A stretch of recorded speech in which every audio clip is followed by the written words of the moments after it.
πράξη Καινοτομία και Επιχειρηματικότητα για την αξιοποίηση της έρευνας στο Γεωπονικό Πανεπιστήμιο έχει ενταχθεί στα πλαίσια του έργου Αθήνα της ΕΑΤΑ του Δήμου Αθηναίων και θα έχουμε δράσεις εκπαίδευσης, συμβουλευτικής, σύνδεση με τη βιομηχανία και τη δημιουργία ενός διεθνούς δικτύου χρηματοδότησης.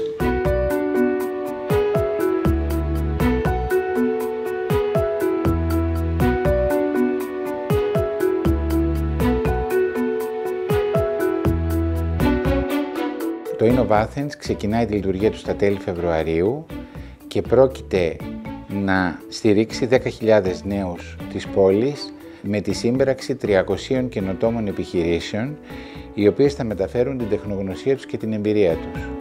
Φιλοδοξούμε ότι σήμερα θα παίξει ένα σημαντικό ρόλο στη διάδοση της καινοτομίας και της επιχειρηματικότητας που αποτελεί τον ακρογωνιαίο λίθο για την αντιμετώπιση της ανεργίας των νέων ανθρώπων.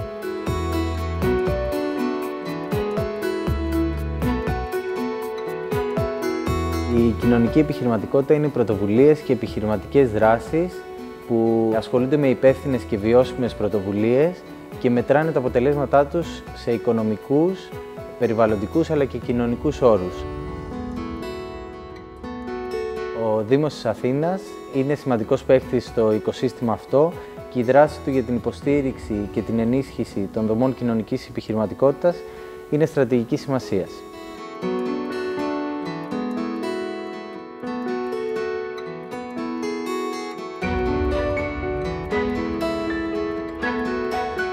Το πρόγραμμα απευθύνεται στο σύνολο των μελών της πανεπιστημιακής κοινότητας του Οικονομικού Πανεπιστημίου. Καθηγητές, ερευνητές, διδάκτορες, υποψήφιους διδάκτορες, μεταπτυχιακούς αλλά και προπτυχιακούς φοιτητές. Μέσα από τη δράση αυτή, οι ωφελούμενοι θα έχουν την ευκαιρία να εκπαιδευτούν σε θέματα επιχειρηματικότητας, να λάβουν υποστηρικτικές υπηρεσίες για επιχειρηματικά σχέδια κλπ. Και τέλος να δικτυωθούν σε ένα διεθνές περιβάλλον χρηματοδότησης.